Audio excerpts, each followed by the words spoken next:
I was driving down the road yesterday, and there's this big billboard on the side, and it said, "One day you will talk to God." And I thought, good, because I've got some serious questions for this guy. Today on the Nice Guy Show, we couldn't get God. He was busy, but we got the next best thing. We got the man himself, Dr. Robert Glover, El Jefe, the King, and somebody I like to call my friend, my mentor, and just an important figure in my life.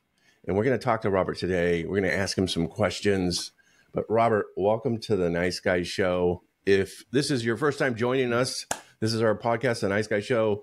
Ari, Faisal, and myself, we do this every week. And we're just here to help nice guys recover. So, Robert, thanks so much for showing up today.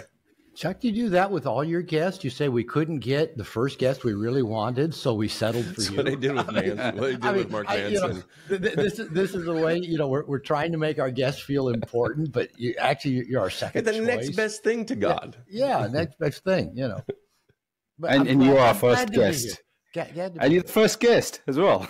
Yeah. And I think I was your very first guest, way back with podcast number 1, correct? Which never did you guys trash can that one just because you thought, oh, fuck, we got a lot of work to do? Yeah.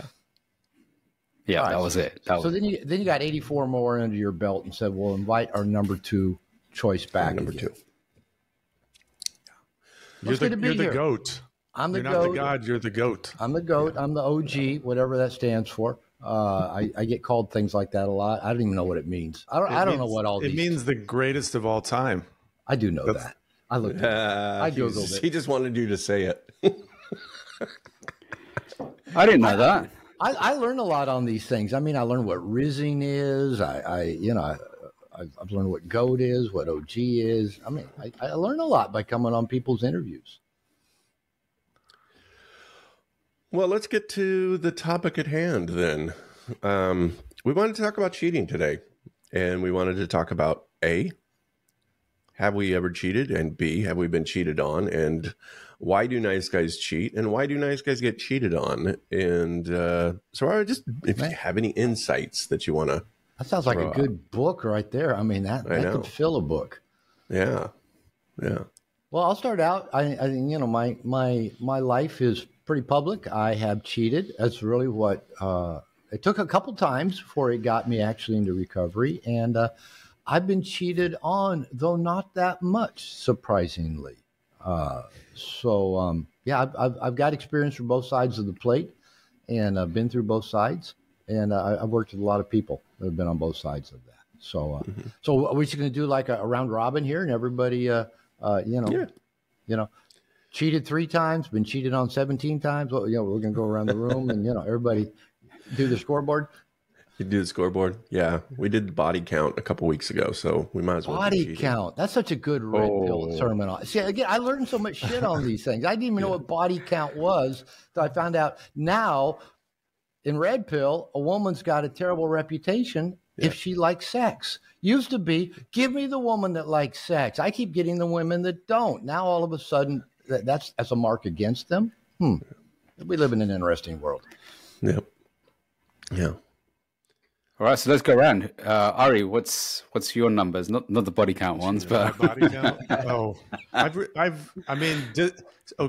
does making out with someone who's not your girlfriend in college, does that count? Okay. Yes, that count. Then I guess can I define cheating then? Yeah. Let me do that. Okay. Yeah. I define cheating as anything you wouldn't do with your sister, or anything you wouldn't do if your partner was a little bird flying above you, watching you all day. If you wouldn't do it with your sister, and if you're in relationship, and if you have a monogamous commitment, but we've got this kind of old school thinking. Well, if I didn't put it in, it wasn't really cheating. Yeah, it is. Anything that you hide from your partner is cheating. So I'm pretty rigid. Even as a cheater, I'm pretty rigid about those definitions, because if you're not really clear on those definitions, cheating is such a slippery slope. Right. So you consider porn that you hide from your partner cheating. If you're hiding it and pretending to your partner, I call it infidelity rather than cheating. Cheating's got this, like, you're a bad person. And I think there are other words we can use it sound less judgmental. Because as soon as we get judgmental about this stuff, paradoxically, it increases the odds we're going to do it.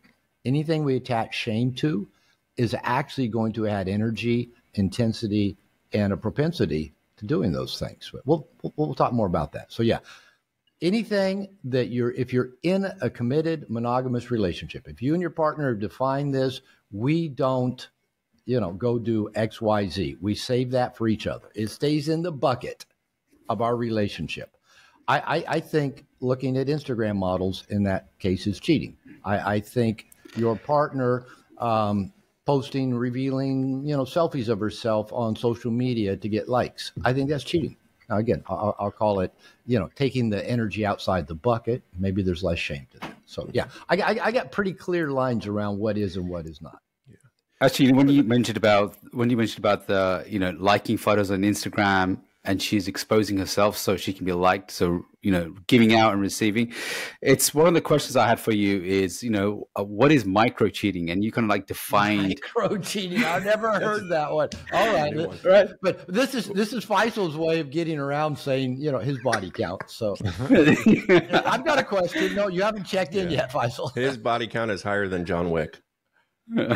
Okay. Yeah, I know. That's a movie actor, a movie character, right? That killed a lot of people. Body count. All right. I catch some of this stuff. Some of it just goes right by me. All right. So back to Ari again.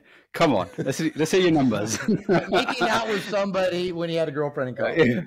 The body count episode, that was last week. No, I mean, that's the only time that I've cheated on somebody, unless you count, unless you do count looking at porn during your relationship. I mean, if you've told your partner you don't look at porn, if your partner knows you look at porn and you're not hiding it, that's not cheating. Okay. She knew I was looking at porn. She didn't really like it, but they don't have to. But that's still not the point. The point is, have you made a commitment to keep all of your sexual energy within the container of the relationship?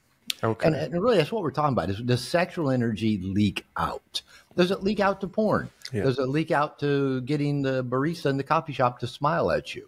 And it can be so subtle and so slippery. Mm-hmm. But I'll just say micro. Yeah, micro. When the first true affair I ever had, when I actually put it in.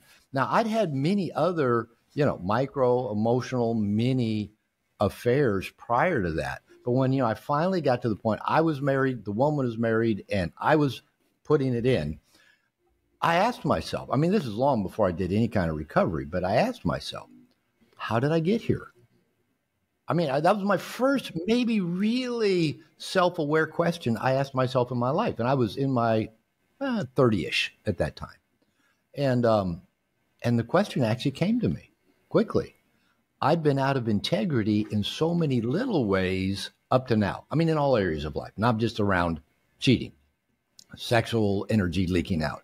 I've been out of integrity in so many little ways. This was just the next step in the progression. It actually made sense that I would end up where I was. So yeah, even these little micro slips, again, without judgment, but I think we do have to be honest with ourselves that we're hiding something from a partner and probably getting something out of the hiding something from the partner. It probably has more meaning than even the act might reveal.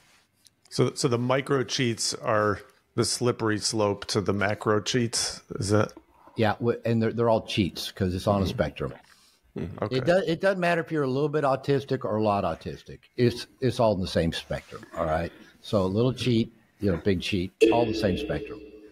So if you checked our girl and then your missus looks at you and she's like not happy and then you hide that, micro cheating, right? Yeah, because noticing the attractive woman who walked in front of you is not cheating. Giving that your attention, your energy, keeping her in your head, the fantasy, that kind of thing. It's kind of like the old story of the two monks, walking along the river, and they're going to cross the river, and there's a young woman waiting. She can't get across, and they've taken a vow of don't touch a woman. And the older monk picks her up, carries her across the river. They get across the other side, and they keep walking. And after a couple hours, the Younger monk says, how could you have done that? We have this vow, we will not touch a woman. And he goes, I carried her for a very short time. You've been carrying her for several hours. So it's kind of that. If a woman walks in front of you and you notice she's a pretty woman, that's just a biological response. I mean, but if you like double check, rubberneck her, keep thinking about her, undress her, maybe even hide, the glances you're taking, fantasize about her later when you're having sex with your partner. Yeah, I call that cheating. Gosh, we're all cheaters then. We're all fucking cheaters. Yeah, that's it. End of the podcast is done. Yeah, we'll just start our own club. But here's the thing about that. And again, if we take the judgment out of it, we just, okay, yeah, it happens. We do it. And there are so many little ways that it occurs. And there's parts of it, like I say, most of it has some meaning if we'll pay attention to it. But again, if we get caught up in the I'm bad, I'm evil, oh, I got in trouble, I got caught again, we don't get the meaning out of it. Because I've been unfaithful, I've cheated, and I've spent a good part of my life trying to figure out why, both in therapy, just being curious, noticing my thoughts, my behaviors, my impulses. So it's a powerful learning opportunity if we'll take it as that, not as an opportunity, not like, oh, we're bad, we're evil, we're sinful, we're just like all the other guys out there, all that kind of stuff. We don't learn anything that way. It's so interesting you talk about fantasizing about another woman while you're with your partner.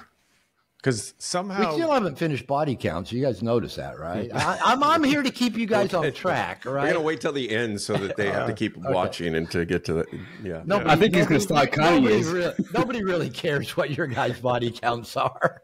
They don't care what mine. Nobody cares who we are at all. Yeah, really. They don't care how many times you put it in. So yeah, somehow my ex-wife she knew that I was fantasizing about other people. So she had an intuition about that. I didn't label that as cheating, but I do see what you're saying, that's leaking sexual energy. And it's just something to observe and look at as opposed to shaming yourself. Well, yeah. So let's kind of we'll get to body counts, I'm sure. Let's kind of even back it up a little bit. We grow up in a culture where everything you guys and I are talking about that we're trying to put a label on. Well, is that cheating? Is that cheating? Is that leaking sexual energy? Is that infidelity? What we're really just talking about is what society calls normal, right? It's just normal. And here's the deal. Most of us, we're all influenced by Western culture, but Eastern culture is probably even more rigid than Western culture. But in Western culture, we got this message. Sex is evil, dirty, sinful. Save it for the one you love. Eastern culture, probably love doesn't even enter into the factor. Save it for the person we choose for you to marry. And then just to make kids. So we're throughout most of recent human history, we found a way to vilify sexuality. And because that serves a purpose. It serves big, powerful organizations can stay big and powerful if they can keep people frightened, fearful, manipulative, easily manipulated. And for example, religion is a core source of this. Don't have sex. It's bad. It's evil. But religion's only existed as we know it for about 6,000 years, right? And we've been fucking for 1.5 million years. So this thing of sex is bad, evil, and dirty. Save it for the one you love.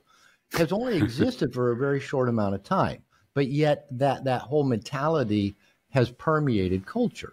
That sex is this bad or evil thing, and it's really interesting because I came out of a religious background. You guys all know that. I had 2 degrees in religion. I was a minister. I grew up fundamental Christian, and I work with a lot of people with a fundamental religious background. And when they bring in kind of that view of sexuality, again, I won't blame it all on religion because it's permeated all of culture, whether you're religious or not, that somehow sex is evil, bad, and sinful. And, guys will make this comment, well, God wants X, Y, or Z for me for sex or whatever.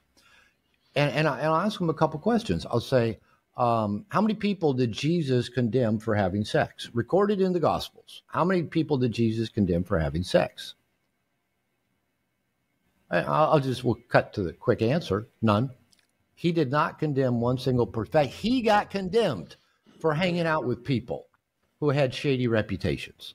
And, the whole thing about, the woman caught in adultery, when this crowd of people were trying to catch him, in this, they brought her and they said, we caught her in the act of adultery. Now, the scripture says to stone her. Now, it's interesting. The scripture says to stone the guy, too. Right? The guy, if the guy was there, he was kind of back, in the crowd a little bit. And, what the Bible says is really interesting. He didn't say, oh, you're right. The scripture says to stone her. Go ahead. He bent down and he wrote in the dirt. Nobody knows what he wrote. But the Bible did.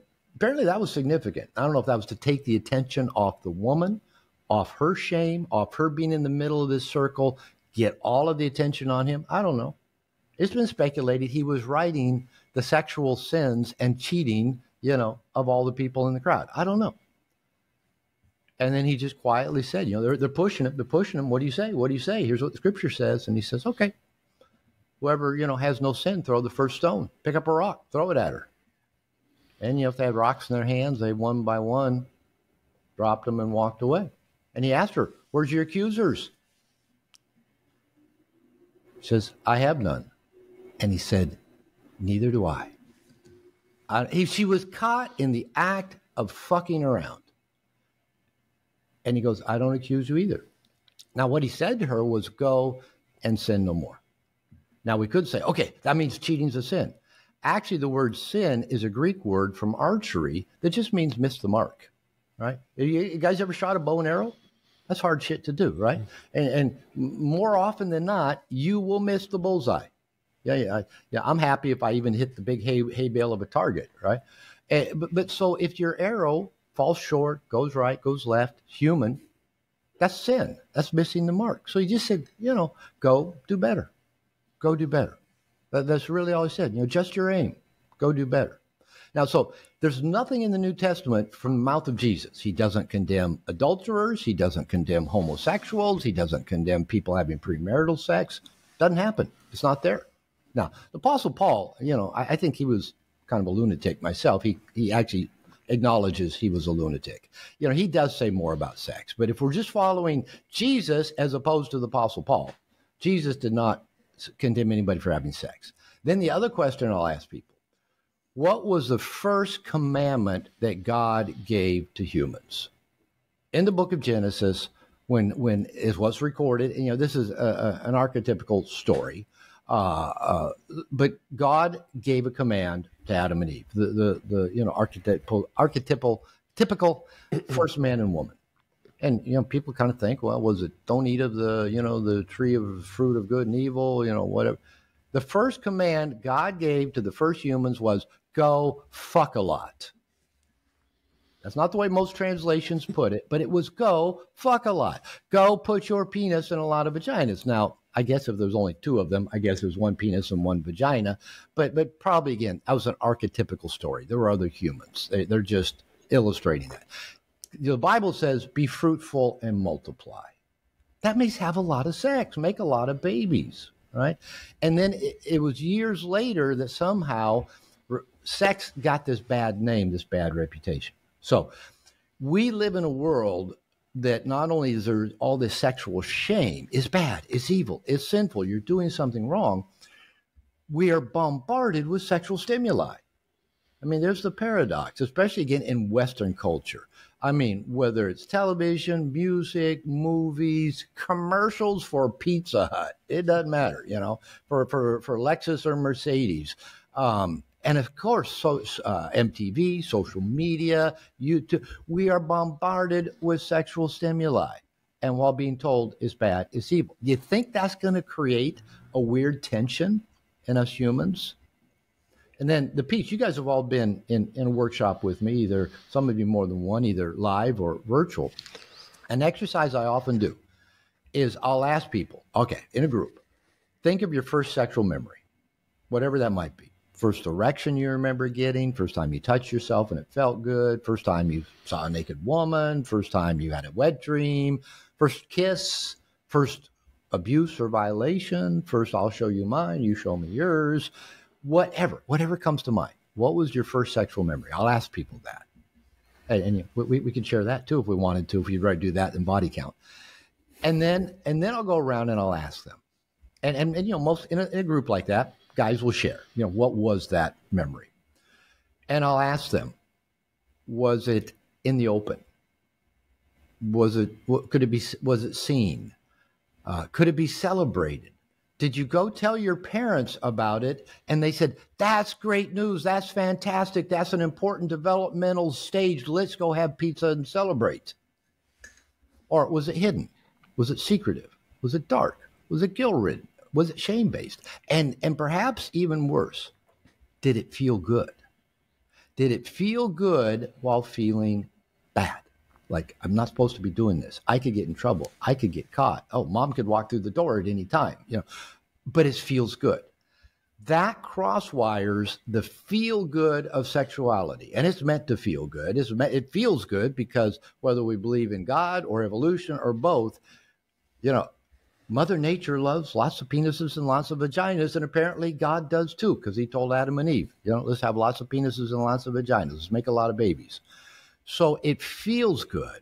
And then if you crosswire that to hidden, secretive, guilt-ridden, shame-based, you're bad, you're going to go to hell, you're going to get caught and get punished experiences, that's what we all experienced, right? And now everybody walking the planet is bringing our sexuality wrapped in that shame, that darkness, that hiding, that guilt. I'm bad, I'm in trouble, but God, it sure does feel good. We bring that into adulthood, and that's normal sex.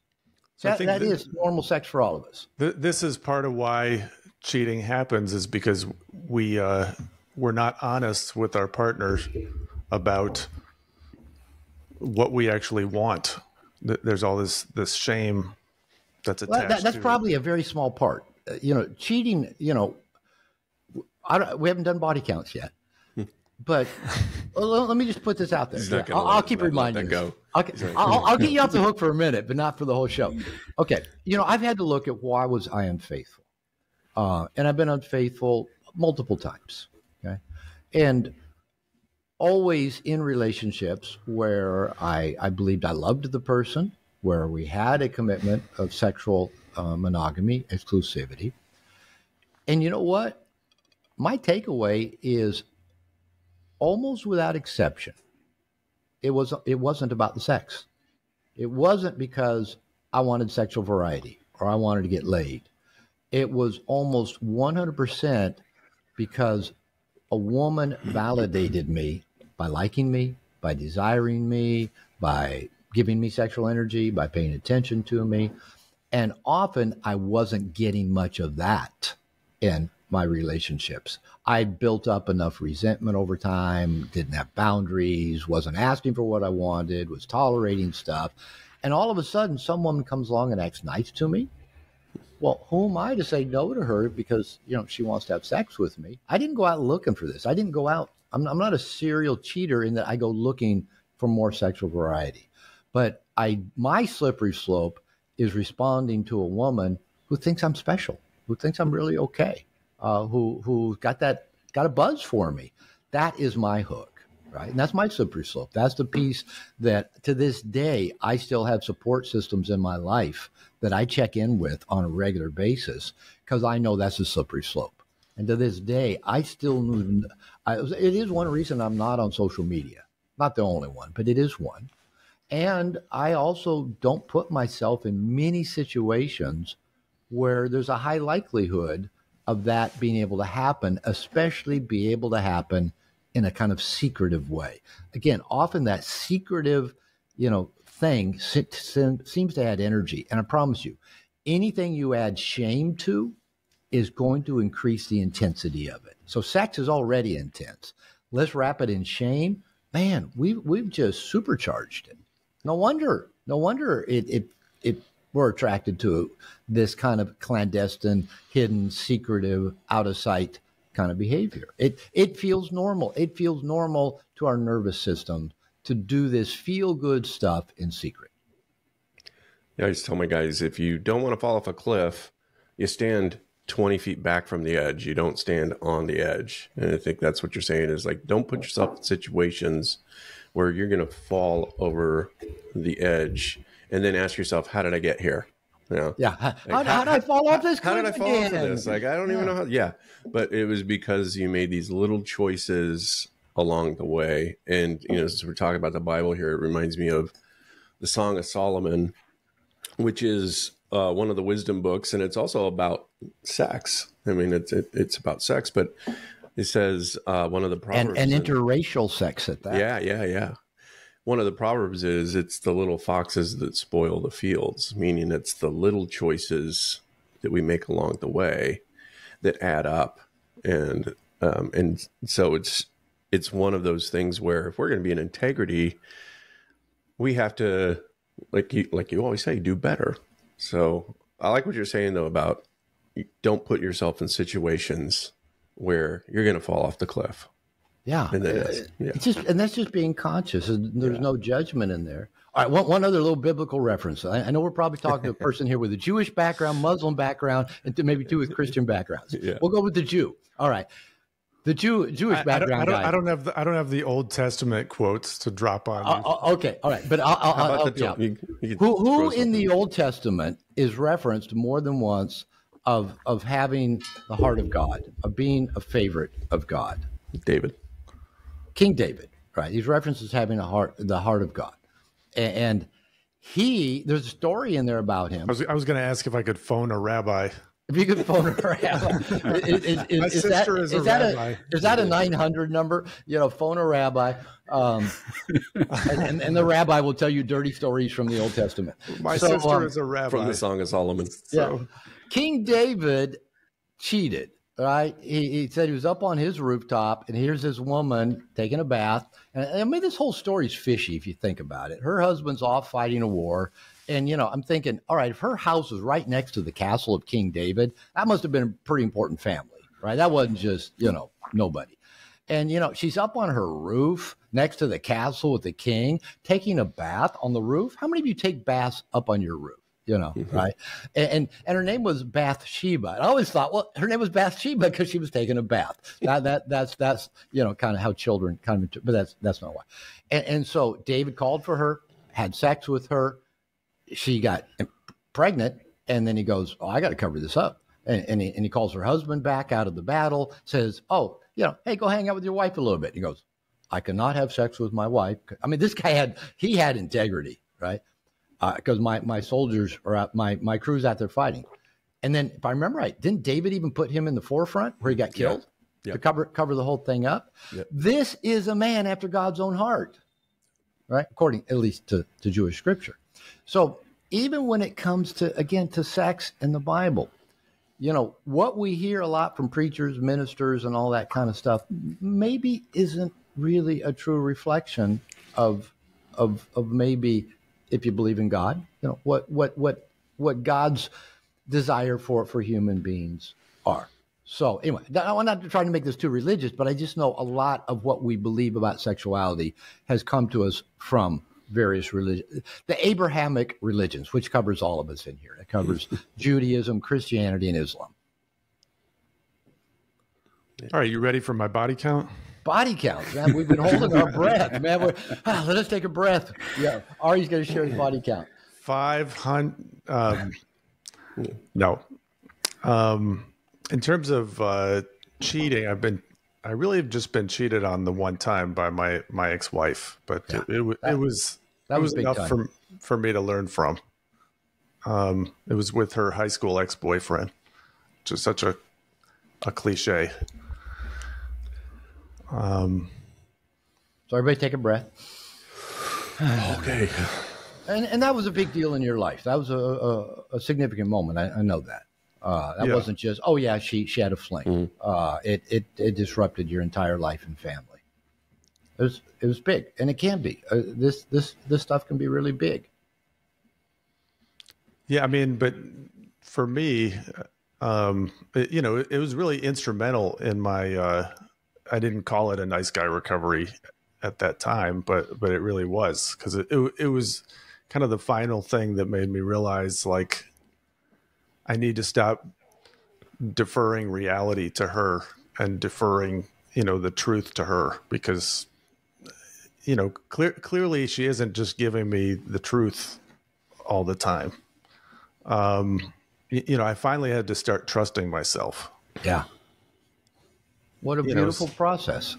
I mean, to learn to trust you. I mean, hopefully, as we're sharing, our own experiences of cheating, being cheated on, and as people listen to this, and if they've cheated or been cheated on, hopefully we're all getting something out of it in a good way, benefiting. I know my recovery began, it took 2 cheats for me to get confronted and get into recovery. One wasn't enough. Leaving my wife, my son, and breaking up another marriage wasn't enough. I had to cheat on that person then, who I cheated on originally, to actually get the big stick upside my head. And that began my nice guy recovery. So cheating might have been our beginning of big progress, being cheated on. And that's why I really try to get the shame out of this. This is not about us being bad, them being bad. And it's not about just one thing. Oh, you weren't getting enough sex, or you're a bad person, or you're a serial cheater. It's not. There's usually so many different layers to all of this. And really what you come down to, it's actually pretty normal if we define it in terms of human activity. Keeping things secret, especially sexually, is pretty normal. It seems to be in just our way of doing things. And that's what makes it such a big wake-up call when we decide to get conscious about it. Don't we need to have, I know we talked about shame, and it feels really shameful, but don't we need some level of healthy shame in that aspect of it, so we don't start, veering off on our impulses every time? Oh yeah. You guys hear me say that all the time. Act on impulse. Actually, I tell guys dating act on impulse because they don't. But no, here's the thing.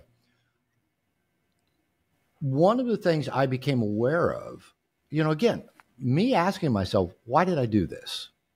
And to be able to ask it without shame. But that took a while. It took a long time to be able to ask it without shame. I remember the last person I cheated on was a girlfriend who was highly sensitive to being cheated on. She pretty much daily accused me, you're going to cheat on me. Now, it's one thing that I get accused of shit I haven't done, I'm not doing. But when I get accused of shit I'm going to do in the future, I'm in trouble for things I'm going to do in the future. So this woman accused me almost daily. You're going to kick me to the curb. You're going to cheat me. And I did. I cheated on her. And she found out. And first person she called was my mother. No lie. She calls my mother, so I'm having a conversation with my mother after this. And my mother's only question was, what the hell were you thinking? You knew how sensitive she was. My mother knew how sensitive she was to being cheated on. So if we can look at this in non-judgmental ways, and I had to do that. I mean, I struggled with that one for quite some time because I thought I'd kind of gotten better, right? And then all of a sudden it slipped up again.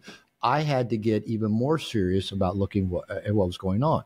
So I'm a big fan of having an internal guidance system, integrity, right? You deciding what are your oughts? What are your rules for life? What are the non-negotiables? And what I realized, one of the things, like I said, when I cheated, in the past, I was just trying to be different from my father, be different from the other bad men. Don't sin and get thrown into hell for eternity. Those were kind of my guiding principles. Those are shitty guiding principles, right? You need guiding principles that are true for you. And if for you don't want to have hidden secretive behavior from people that you care about, especially behaviors that will hurt them and hurt you if they find out about, yeah, you need to have that as a standard. Now, I know some people here on this call have also, for parts of their life, been in open relationships. Okay, that's great. For example, I'll work with guys where they go, well, but I like a lot of sex. I like sex with a lot of different partners. I go, great, honor that, but have an integrity about it and let your partners know. Don't give them the illusion that you're only having sex with them when you are on the search for other partners. And saying yes to other partners. So, this isn't a matter of sex bad or is having sex with more than one person evil or sinful or wrong? It's really about integrity. So there's different ways of defining shame and guilt. I know we had Dr. Robert Augustus Masters on an integration call, and he talks about good shame and bad shame. And that's fine. I can understand his way of looking at it. I tend to think of toxic shame as an inaccurately internalized belief about ourselves at a young age. And I use the terms more around guilt, that where there's a healthy guilt and a neurotic guilt. Neurotic guilt is when you've broken the rules of the fused emotional systems you're in. You didn't call mom on Sunday, and so now you're in trouble and you feel bad. Well, you don't want to call your mother, but you're supposed to, right? That's neurotic guilt. That's not based on your moral code.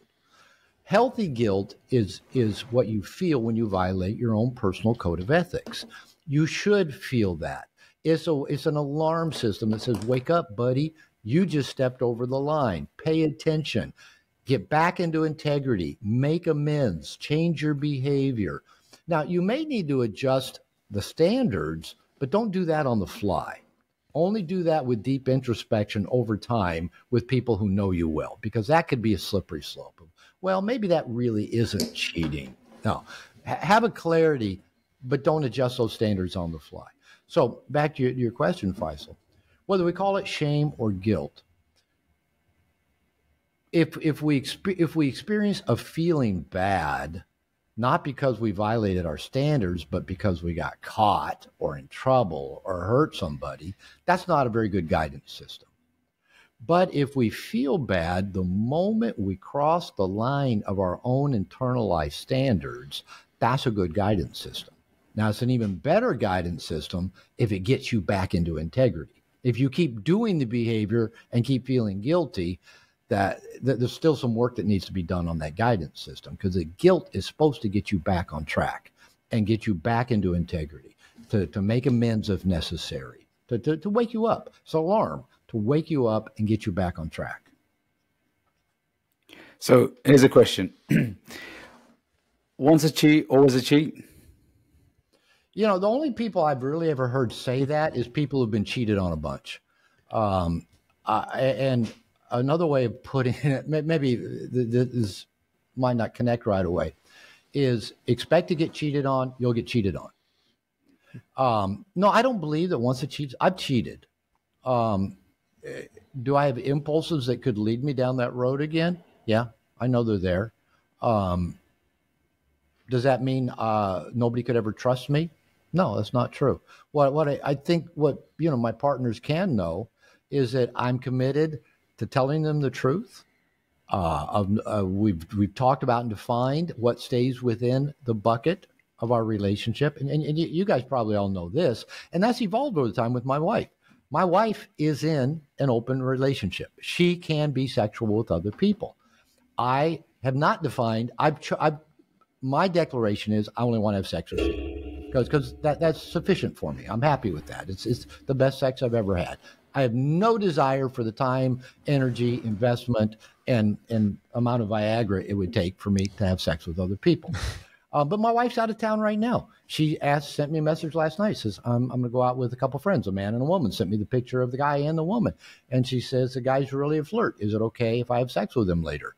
And I said, yeah, thanks for telling me. She says, I'll tell you all about it if it happens. Okay. That's our agreement. If she has sex with another person, man or woman, if she can't, run it by me before it happens, at least let me know soon after, and then share it with me, because that actually is something we together get enjoyment out of, that shared experience of her being sexual. For me, I don't send my sexual energy to other women. And I rarely look at porn. It's never been my issue. But I tell her if I do, because she gets turned on if she knows I looked at porn, right? So I would tell her. So all of my energy stays with her. So see, what I'm trying to say is this can take so many different forms. There's not one right way. But what I'm saying, if you like looking at other women, let your partner know that. If you look at porn, let your partner know that.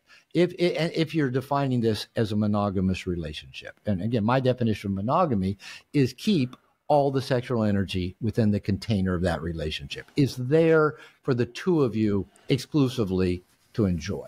And I think that's one reason sexual intensity goes out of a lot of relationships after a short amount of time. I think because for a lot of relationships that are defined as monogamous, there's a lot of people doing a lot of shit they wouldn't do with their sister. And the sexual energy leaks out of the container for both the man and the women and woman. And men and women kind of do it in different ways. In general, there's overlap. But if you leak enough sexual energy out of that container is not going to have much pressure built up in it. It's all going somewhere else. You want to build up sexual pressure in a relationship? Keep all that sexual energy in there. And even as my wife, for example, can be sexual with other people, all that energy gets brought back to this container of her and I's relationship, and it's highly arousing to me. Now, people say, Robert, how come you don't have jealousy? That's a whole nother podcast. We'll do one on jealousy. I don't understand that one as much. I don't know why I'm not jealous in this case, mainly because she's 100% honest with me, and I consider that fidelity because she's 100% honest with me. She's not cheating on me. Have you been jealous before? Yeah, have you been jealous before? Yeah, I think there's a legitimate jealousy. I think, kind of going back to what Ari said, if your partner is being untruthful to you and leaking sexual energy out in other ways, I think jealousy is a pretty appropriate response to that. And actually, jealousy is a strong aphrodisiac from kind of an evolutionary kind of way. Being jealous turns you on. And I think maybe there's a certain claiming that happens, that it's meant to go claim that partner. Now, I'm not saying if that's healthy or not healthy, but I think just from a purely evolutionary reaction, there seems to be something to that. Again, there's probably people who know more about that than me. So I think being jealous of a partner who's both leaking sexual energy and not being truthful to you about it, I think that is probably a legitimate response to wake you up and take action. Okay. And I think probably for most of us, there's probably two pieces. Number one, being lied to doesn't feel good, especially just somebody you care about and you think, hey, why are they lying to me? That feels bad. Again, going back to our earliest life experiences, we all grew up being lied to. Parents lie to their children all the time. They lie about almost everything. So we think they're too young to understand. So children grow up thinking intimate relationships are filled with lies. And it doesn't feel good. Something's wrong. Something is out of whack, but you don't know what. That feels bad. Okay?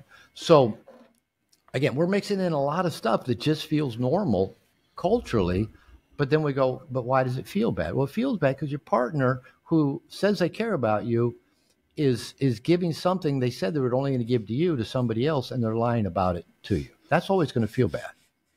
In my open relationships, one of the things I noticed was that, I suffered with, real hard jealousy as well. And one of the things I did to overcome this or tackle this is, I went down the route of open relationships, and it was tough. It was tough that, the first girl I had an open relationship with, she was really transparent, really honest. She wouldn't hide. She wouldn't, say anything. And what I realized was over time, it was the openness that allowed me to kind of like sit back and relax. I know she was with one of our partners. And what I noticed was when I was in the open relationships and I had multiple partners, the one thing that drove my partners nuts, it wasn't the fact that I was seeing other girls. It was the fact that when she was upset, then I will start filtering myself, holding myself. And what I noticed was that's what was really pissing her off. Not the fact that, she kind of like, okay, there was a sexual desire of like, cool, he's a stud, he's going out. There was a sexual fantasy about him making out with another girl. But what was the difficult part for her, and actually even me, is that fact that when secrecy was there, that was the hardest thing to take in that part. Yeah. Can you guys see that this secrecy part is probably the most toxic part of everything we're talking about? And Faisal, I don't know in your context, but I've worked with a number of people who either have been or are in open relationships, and almost everyone will tell some story of cheating, even when the people can have sex with whoever they want, within whatever parameters they've set up. And I'm not calling my wife out, but my wife can do anything and everything she wants. And there's been a couple of occasions she withheld information from me. And I asked her later, why did you do that? You don't have to. I mean, I even one time even said, there's something about your story that doesn't ring true. And my wife's a very honest person. I couldn't do this with her, right? And she said, no, I told you the truth. And then like later that afternoon, so within 4 hours, she comes back to me and says, can we talk? And she told me the whole truth. And she'd even told me some lies. You know, she fabricated some lies in this story.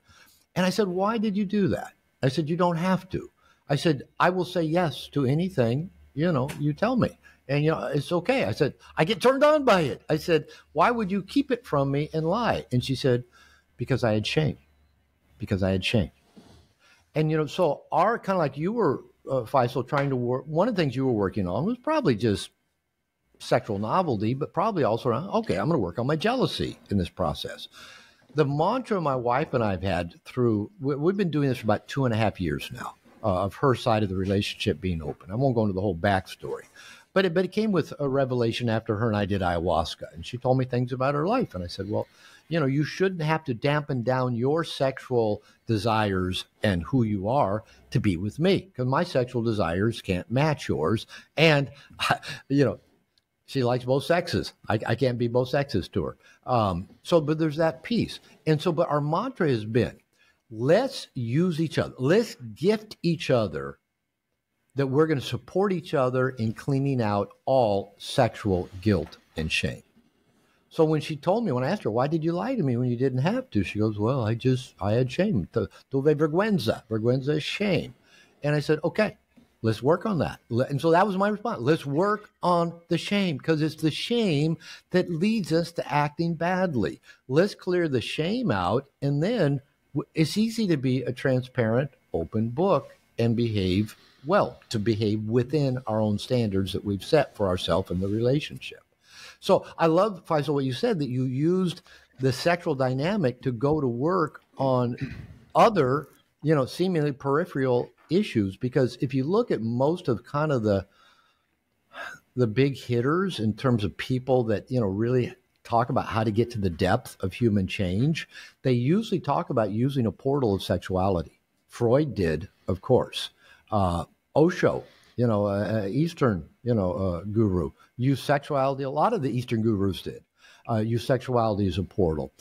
Dr. David Snarch talks about the sexual crucible of where we use sex to go to the deepest part of who we are. David Data has a book called Finding God Through Sex. So what a lot of really wise people have found, because sex is so powerful. It is such a deep, deep part of who we are. And it gets so messed up by society that sex is probably the most powerful portal to go do our deepest work on who we are.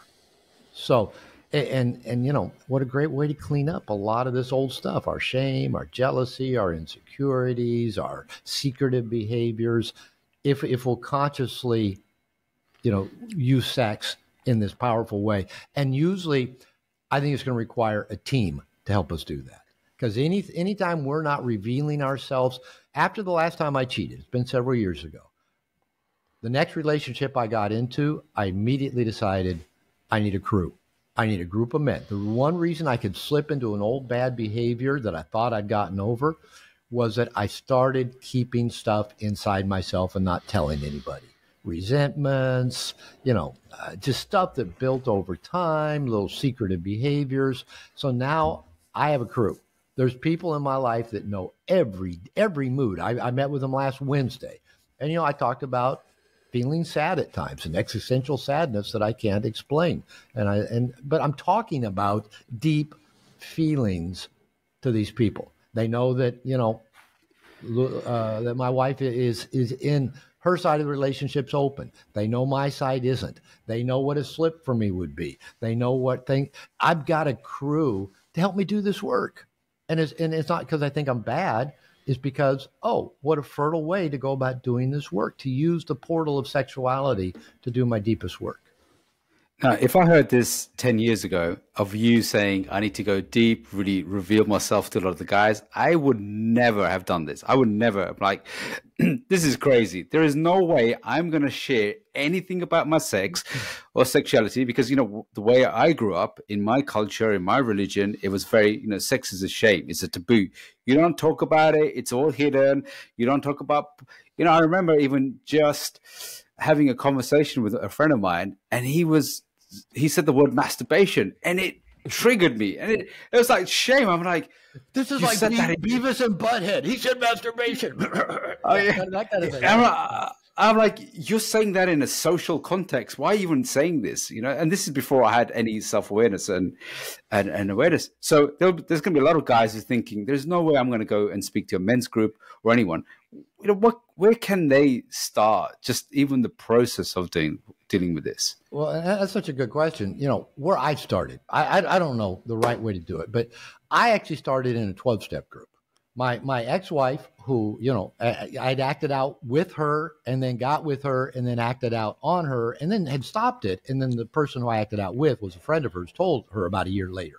And that's what she said. Everybody thinks you're a nice guy. You're not. You need therapy. You need help. You're a sex addict.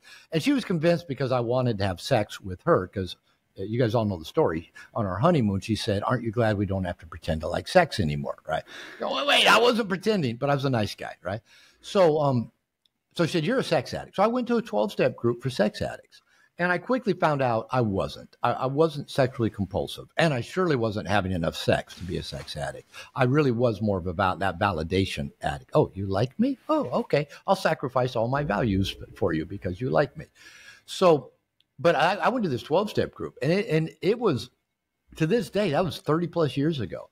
I had to get up like 5 o'clock in the morning to get to this group once a week. And I loved it. It was all guys. It's the first men's group I was ever in. And these guys had hardcore shit going on. I mean, there's some that have been to jail for their sexual acting out, probably should have been in jail for their sexual acting out. And I'm going, oh, yeah, I try to touch my wife's breast and she gets mad at me and calls me names. And they're going, thanks for sharing, Robert. You know, glad you're here. What the fuck are you doing here? We got real stuff to take care of. But for the first time in my life, before I even understood toxic shame, I started revealing myself. And you know what? It felt liberating. I got excited about going to this group because I'd never, and then not even just about sex. I just started revealing all kinds of stuff about myself, thoughts, impulses, actions, things I hadn't done, but even just thought about doing, right? And it was liberating. Then I got into a men's group for sexual shame. So I understand there's probably not, you know, a lot of, you know, places on the internet, you know, you go looking, come to this group and talk about everything you don't want anybody to know about you. And yeah, I'll sign up for that. But I know, just like, again, you guys have all done workshops with me, and you guys all know the power of men in groups. Even if a guy isn't going to the group to start revealing his sexual shame, all it takes is one guy to say, I got this thing with porn. You know, I can't quit. I got shame about it. I've been caught 17,000 times and I keep swearing I won't do it again. I do it again. I feel so much. One guy share his struggle. Then, you know, a room full of 8, 10, 12 other guys who have not said a word about pornography, masturbation, fantasy, go, yeah, me too. Yeah, me too. And now all of a sudden, once there's a sense of safety and trust, guys start opening up in ways they never thought they would. And what is surprising is that it feels good. You wouldn't think that, but it feels good to start sharing with other men who are also being real and honest and transparent about their struggles. And then often, like, we do this, maybe this happens on a Friday night in the workshop. And then Saturday morning, usually there'll be one other guy who goes, I got to share something. You know, I didn't share this last night. And maybe he even takes it to another level of, you know, revealing. So if you put men in a space that feels safe, where there's modeling of being open and transparent, it's contagious because it does feel good. You let this shit out, and it's kind of like you look around and goes, these guys aren't looking at me with like evil faces like I'm an evil person. They're kind of like nodding and almost like what I said didn't matter, because they're going to now share their experience of doing something, and I don't judge them and they don't judge me. And all of a sudden you go, holy fuck, this is what it feels like to release shame. To release. It's a relief. It's a relief. Good. It feels good. Yeah. Yeah, it's a relief, because I remember when I started my journey after my divorce, And I remember sitting in a seminar room listening to this guy, and he was sharing things. I'm like, wow, you're saying really that? And then I said, oh, that's me too. And it was like the green, like I said, it was the green light. I didn't start straight away, but it was just like listening to other men saying, we have this problem. And it was like such a relief to know that I'm not the only one. And when I start working with guys as well, and, you know, say, okay, you know, there's porn, there's masturbation, there's sex, and they're like, this is normal. I'm like, yeah, you're not going to tell me anything that's going to shock me. Yeah, that surprises people. But guys, you probably never. No, yeah, I've heard it. I've been working with men for 30 years. I've heard it. Believe me. However, you think you're terminally unique, that you're the only one that struggles with this, you're not. There's probably support groups around the world with people talking about that very subject right now. So it seems like. It seems like one of the take homes is that we need men's spaces in order to practice revealing ourselves and revealing our shames, detoxifying our shames, and then we can bring that back to our romantic relationship and create that emotional space for our partner. Yeah, you know, because if you think about it, you can't do this by yourself. I do morning pages every morning, so it's kind of a journal, and I just, it doesn't matter what I write about. Often it's about what I'm grateful for, or feelings I'm having, or things I'm pissed off about. Well, whatever. But shame seems to be that because we internalize shame in a social construct, and usually often inaccurately and unconsciously at a very early age when our brain was in a hypnotic state, that's when we internalize this belief, I'm bad, I'm evil, I'm not good enough. Then we put all the cultural and religious rules that's all they are, is rules to keep us feeling bad. Think about it. The United States, you know what? 1 in every 100 men is in prison. The United States has more laws than any other developed country in the world. You know, again, governments, cultures, religions figure out if you make enough laws and make enough stuff evil, bad, sinful, and punish people for it, you can control them. You can keep them under control. You can manage them. And that's a whole other subject about, large institutions managing the masses. But that's where most of the shame comes from, is this, we inaccurately internalize things that we weren't really bad. We weren't bad for the things that we thought we were bad for. So to get it out, we have to do it in a social construct where, like, we share it and we look around and go, nobody's got a scowl on their face. Nobody's giving me the evil eye. Nobody's berating me. Nobody even looks at all upset or bothered. In fact, they seem more interested in talking about their shame. And then if they give you feedback that says, Ari, you're not bad.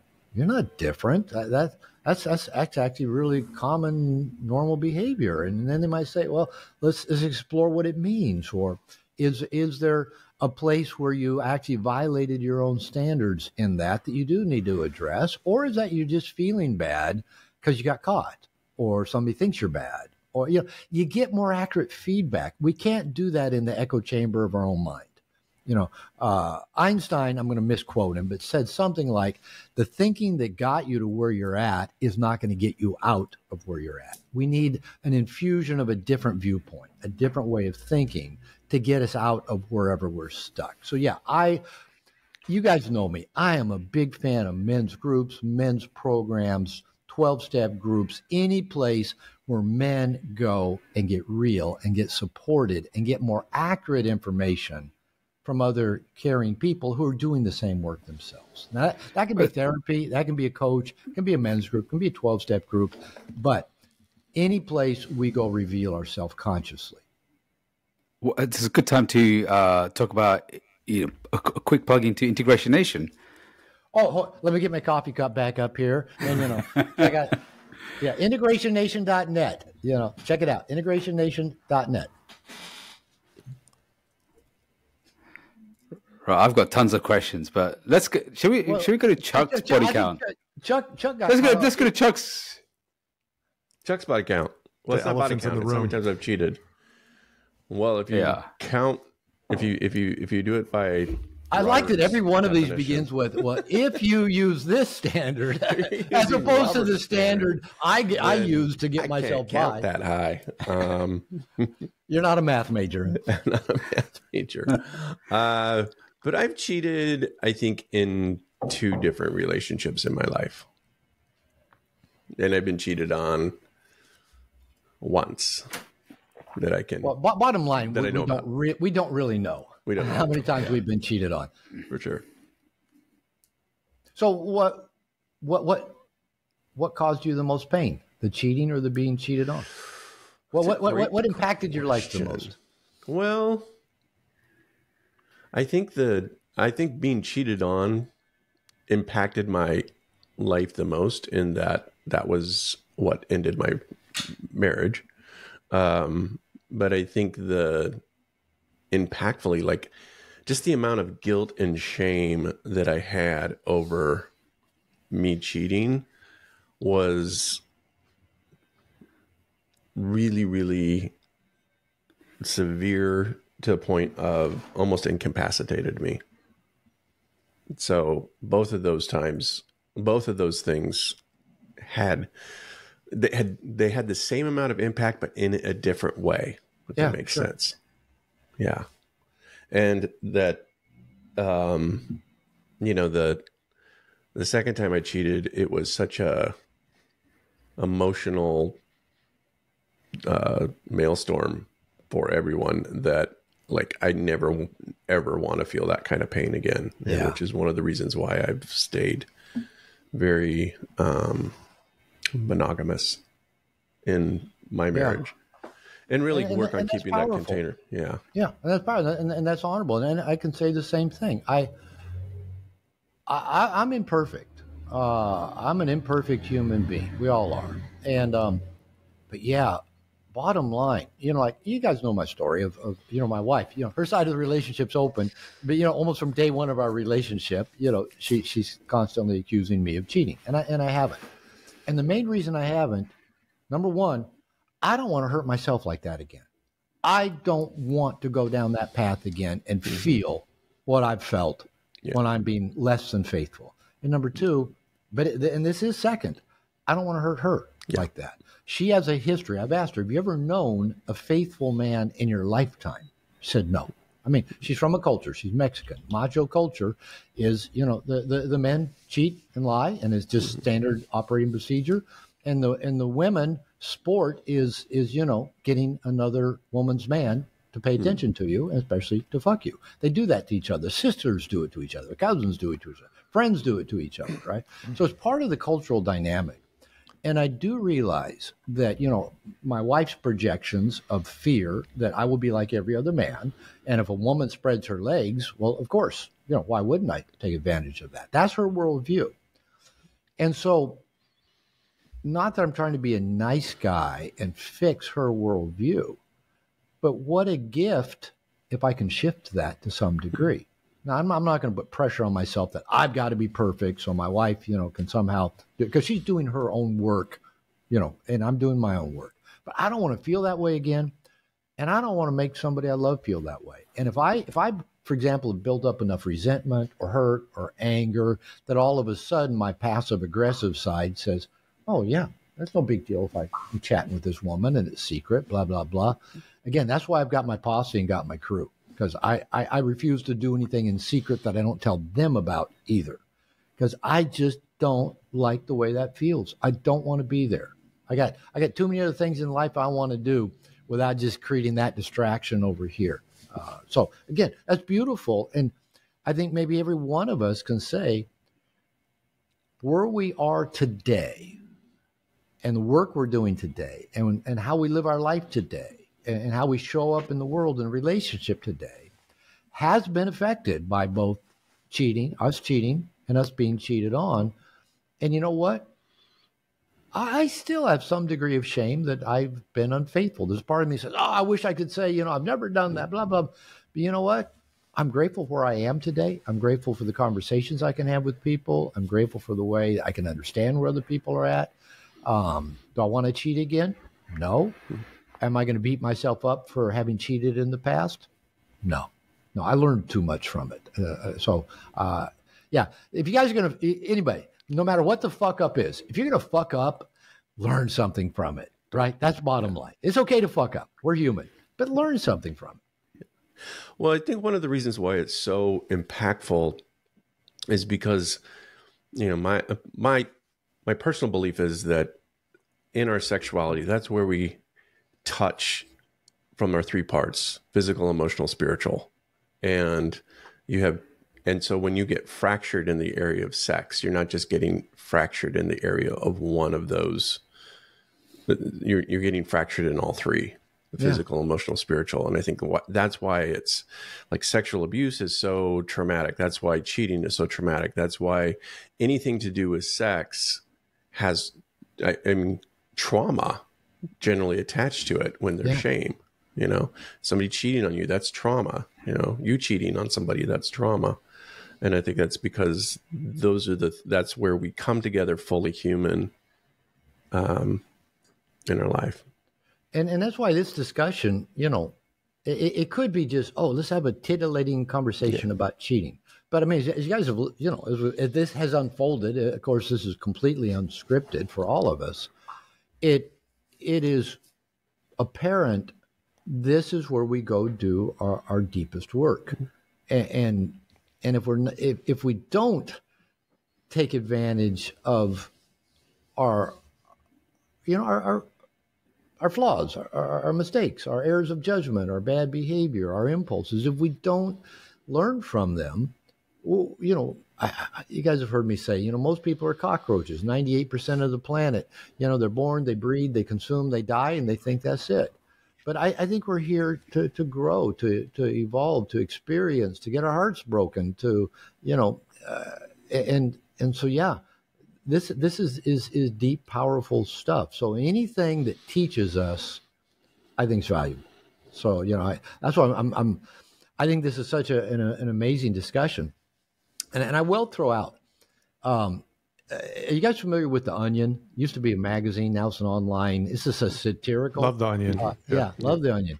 And, you know, just some of the stuff there is just brilliant. And I remember coming across an article, one of their satirical articles. And, you know, they always tell it like first person, like a news story about some dude, you know, where, you know, this one guy in Wisconsin, this one article was this guy in Wisconsin takes pride in how he's been faithful to his wife over 46 years of marriage.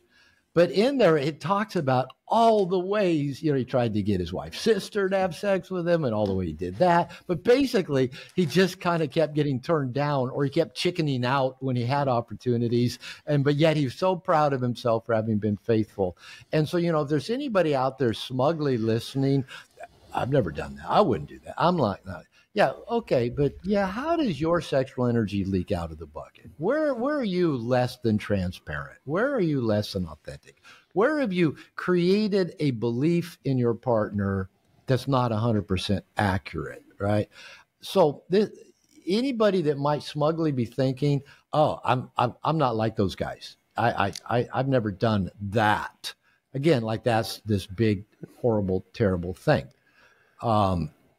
Hopefully the discussion hopefully this conversation has been nuanced enough to realize, okay, maybe you didn't put your penis in your wife's sister's vagina, but it's because, you know, you chickened out, you know, or you know, just because you rigidly, you know, follow your religious belief system and you know, either bow to Mecca 3 times a day, or you say your prayers, or you read your Bible every day, or you go to mass, or you go to, you know, to a temple, whatever it is.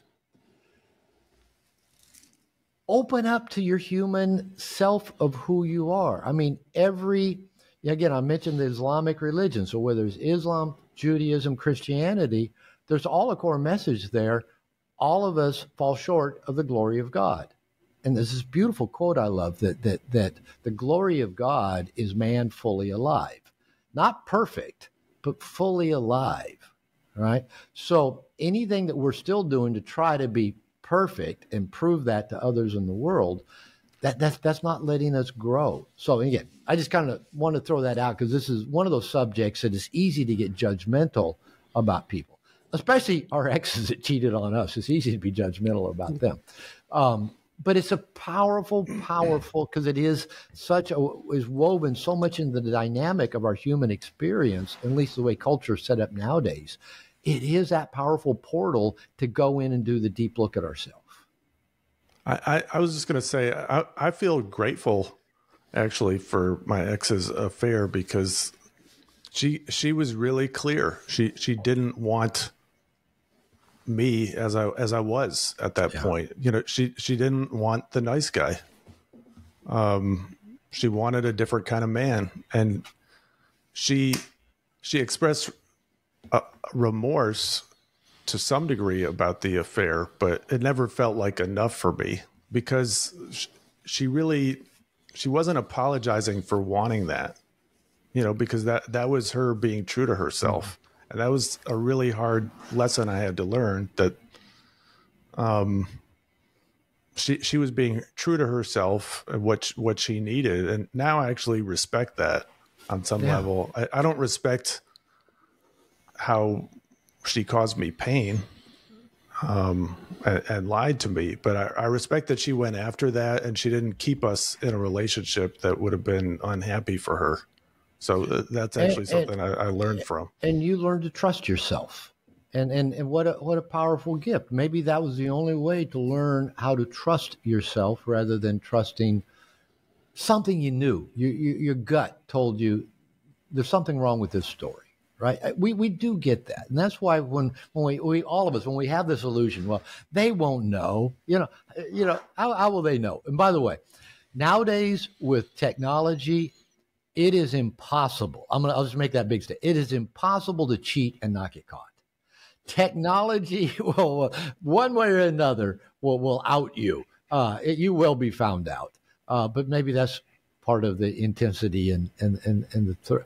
But it taught you to trust yourself, and that's valuable. That's an important lesson to learn in life. Yeah. And that's changed your life, because you've learned to trust now. You've learned to trust you. That's right. And if you can trust you, you can trust other people. If you don't trust you, how can you trust others? Right. You can't get in deep with someone else if you don't trust yourself. Exactly. Guys, this has been such an interesting conversation. You know, we can keep going on and on about this. We're not done. We're not done. We can do more. Wait, did Faisal give his how many times? I don't think any of you given a completely accurate. Yeah, you're right. You did. They're always trying to steer this way. According to Dr. Glover's definition. Nice try, Faisal, wrapping it up. And oh yeah, I was going to say, okay, thanks guys for being a part. So in my first relationship, which was a 6-year toxic relationship, where she was had some real strong issues, and in that one, I would dare not even look at another woman. I was such a chicken shit. I just wouldn't look at it. And then when I went into my relationship, again, my marriage, again, I was such a good boy. I wouldn't misbehave, because there was such a big fear of, you know, cheating, affair, and anything like that. So when I came out of the marriage, it was in other relationships when I was getting into it.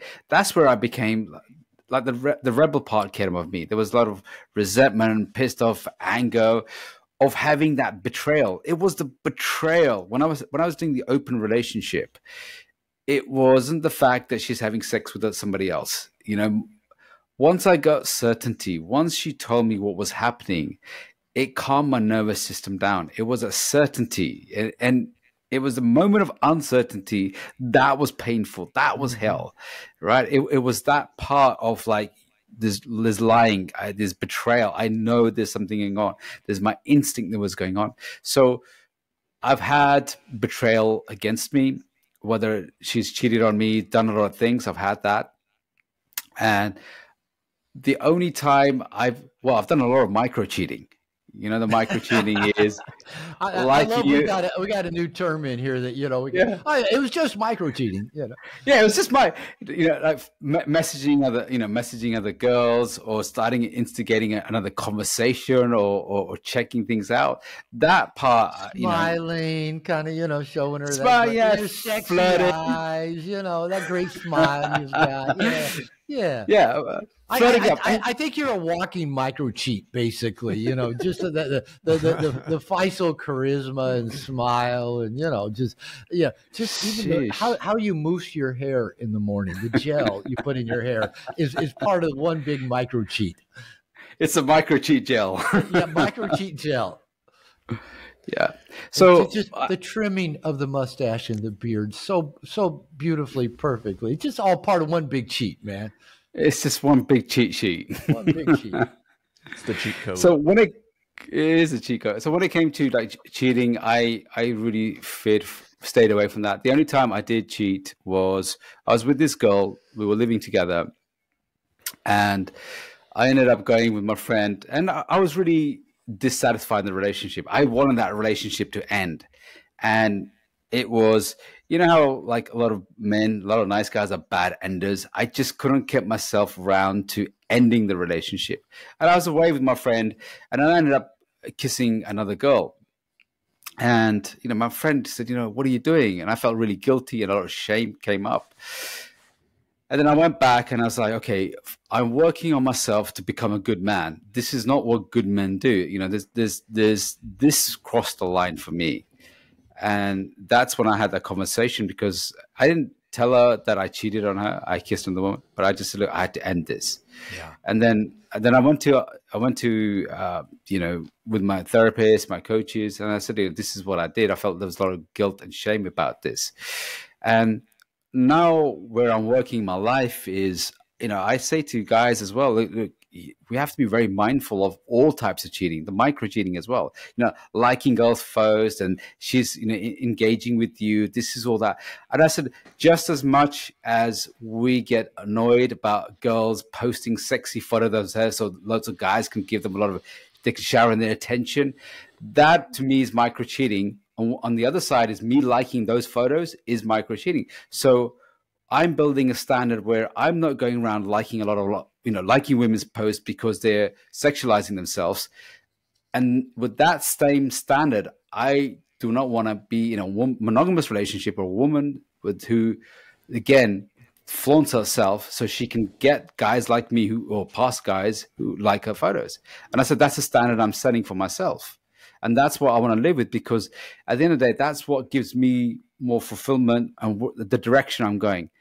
Do I stumble? Yes. Do I fall? Yeah, absolutely. The guys I work with? Yes, we do. But it's like consistently working on, okay, how can I detox myself from the micro stuff? Because they all add up. They do. It's linear. And then it all of a sudden hits that hockey stick, right? And all of a sudden, how come I'm so out of control? Well, it was all those little ways that you were out of integrity and not being seen, not being known, not telling the truth, not act. And all of a sudden, boom, it takes off. And you go, how did I get here? Just like I did in my first cheat, my first actually put, my penis in a vagina cheat. I just been cheating in so many little ways, not even just around sexuality, just even sharing my opinions, my thoughts, my feelings, what was true for me. I was out of integrity in just almost every area of my life. And, that builds up. It builds up. It turns into that hockey stick curve.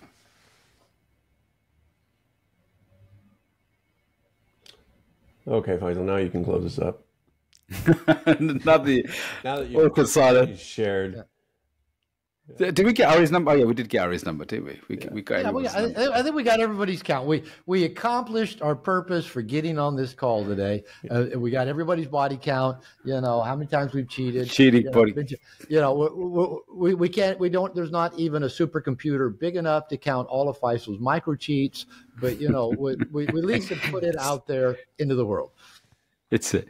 So the way I want to end this podcast is I want each of us to share a message, something that you learned from the experiences you had, or maybe something you learned from today as well. So Chuck, what was one thing that you want to share? I guess the thing that I want to share is that, shame is the thing that keeps you bound. And it doesn't matter if it's sexual shame or shame around your body image or shame, something where you feel like you're unlovable, unacceptable in some way. And that if people found out this truth about you, that they would reject you. And so you keep that hidden. That is the driver of all of this. And I think we would do well to really work on ourselves, either with a therapist, a coach, within another men's group, to work on reducing the shame and getting to a point where we can share things, where we become an open book, where, we can say, yeah, I cheated in the past, and not have it spiral us into a shame spiral. That would be the goal. Yeah, awesome. Thank you for that, Chuck. Ari. Well, I was just thinking, there's a tendency to, kind of go into victim mode when talking about cheating. And I want the nice guys or people listening to this to think about, how am I showing up in my relationships? Am I showing up being bold, being honest? Am I creating a container where both of us can open up and reveal ourselves? So stop making this about what the other person is doing. Ask yourself, how am I showing up? How am I leading? That's what I want to leave. Yeah, I love that message. The message I want to share about cheating is, the betrayal is extremely painful. And when it comes to sexual shame and sexuality, there's a lot more that, whether it's, because of culture, religion, taboo, whatever it is, this is something that you can't fix on your own. And the more we try to, solve this, because there was a lot of times I try to, I hid a lot of things in my life, and you can't work on this if you hide. And shame needs light. Shame, grows in secrecy and darkness. So it was only when I started to work with guys, belonging to men's groups, being coached, having therapy, or having some sort of help, even if it's just friendships, good men that can help you and support you, it will help you heal the things that, we can't do on our own. And I love the quote. It says, in connections, we get wounded, but also we heal in connections, and same thing in relationships. So we need to have great people around us to take us to the next level. Dr. Glover, final words from you. Yeah, my takeaway is, I know all of you, and I've known, some of you for many years. And what just is so clear is just the vulnerability we all experience around sex. Not just around infidelity or cheating or, it's just vulnerability around sex. From the day we're born, how vulnerable we are in our sexuality, and how that affects the totality of our life and our experience of the world and our ability to connect with other people and to be seen by other people and to see other people and let people get close to us and let people know every bit of who we are. All of that seems to go back to our vulnerability around sex. So I think this is so powerful that everybody on this call is willing to be vulnerable. We use a lot of humor and all, which that's what we do when we feel vulnerable, is, we use humor to maybe distract or just make it easier to talk about. And, my hope is that, there's a few people watching this that will be moved and be willing to be vulnerable. Well, they already are, but, to maybe go find safe people, safe places to begin dealing with their vulnerabilities around sex, who they are as a sexual person, because we're all sexual people. We're born sexual people. We are born of sex, right? Our parents put it in. We're born of that. And the greatest drive of every living creature is to, protect itself eat enough, and procreate. That's what every living creature does. And so this is beautiful that we're doing this deep work. So I appreciate you guys. I appreciate the invitation to come talk about this. And I hope, a lot of people watching this will use this as inspiration, not to go into their own shame place of having cheated or being cheated on, or even their own, holier than thou. I've never done that. I wouldn't do that. And just say, yeah, I can relate to feeling sexually vulnerable or feeling sexual shame or having hidden sexual impulses or thoughts or feelings or actions or behaviors. So I love the work you guys are doing. And so I'd say, keep it up. Thanks for having me on. Thanks, guys. Thanks, Dr. Glover, for being on the Nice Guy Show. It's been a pleasure. I love the conversation. Love how amazing insights that you all brought. So thank you, Ari and Chuck. And guys, check out integrationnation.net, because you can hang out with all of us at integrationnation.net. Dr. Glover's there. He shares his wisdom, and we're there as well in the tribe calls, sharing our wisdom and supporting the guys as well. It's invaluable. It's a must for guys who want to ascend to the next level. And also check out niceguyshow.com. Get on our mailing list so we can update you on the latest shows. And we'll see you on the next one. Take care. See you on the next one. You've been listening to The Nice Guy Show with certified Nice Guy recovery coaches Ari Graff, Chuck Chapman, and Faisal Kokar. Be sure to subscribe to this channel so you can listen to our latest episodes, and visit us on www.theniceguyshow.com. If you have any topics you'd like to hear us discuss, send us an email at support@theniceguyshow.com. Thanks for listening.